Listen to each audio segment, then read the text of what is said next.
بسم الله الرحمن الرحيم والصلاة والسلام على أشرف المرسلين. النهارده هنصور لكم الفيديو اللي وعدنا حضراتكم بيه، فيديو طريقة لحام السير. وقبل ما نصور الفيديو هنعرفكم طبعا على خامات السير.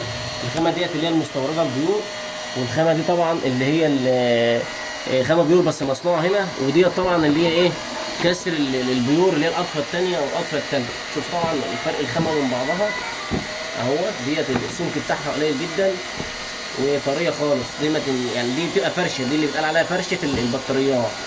ودي طبعا الخامه الثانيه اللي هي برضه بيور بس ايه متصنعه هنا، انما ديت الخامه ديت اللي هي المستورده اهيت. اللمعان والبياض الناصع السمك ده ملي وربع، وده برضه نفس الكلام سمك برضه ملي وربع، خامه مستورده.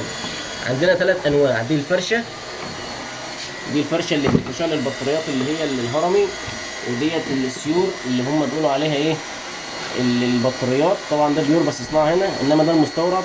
طبعا انتوا شايفين الفرق في الخامه وفي الجوده. وهنشرح لكم دلوقتي طريقه لحام السير.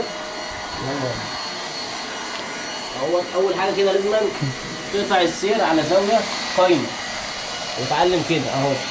دي المكنه طبعا اللي بتلحم السير، واحد هو اللي ممكن يلحم بيها اهو. لازم تضغط بالرول دوت عشان البلاستيك تمسك في بعضه على طول اهو، بالراحه كده. لازم الضغط على طول ايه وانت بتلحم على طول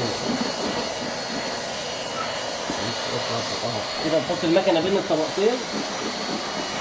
المكنه دي بتطلع هواء سخن بدرجه حراره معينه، بتخلي الطبقتين كانهم حته واحده بالظبط. 700 درجه مئويه، 700 درجه مئويه. طلع درجه حراره 700 درجه مئويه. قرب.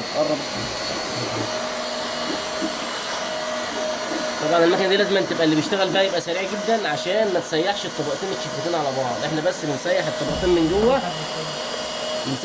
من جوه، وبيضغط بالرول اللي معاه ده اهو، زي ما انتوا حضراتكم شايفين كده بالظبط.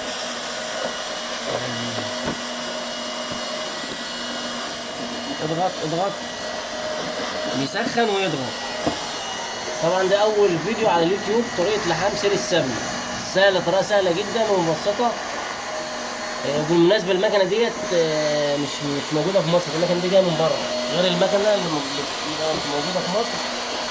المكنه اللي موجوده في مصر سعره غالي جدا، انما المكنه ديت يعني الحمد لله بفضل الله جايه من بره.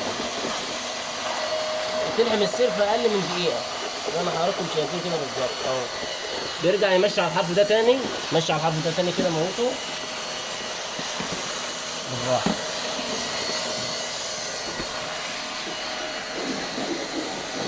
تعالى هنا كده.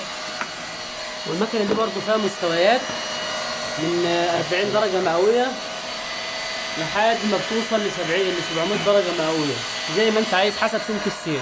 والمكنه دي بتلحم لحد نص سنتي في السير، يعني السنتي ده يعني السير ده ملي وربع، بتوصل فيه لحد يعني ما شاء الله نص سنتي، بتلحم اكتر من كده باذن الله، وبتلحم جميع انواع السير. والسلام عليكم ورحمه الله وبركاته.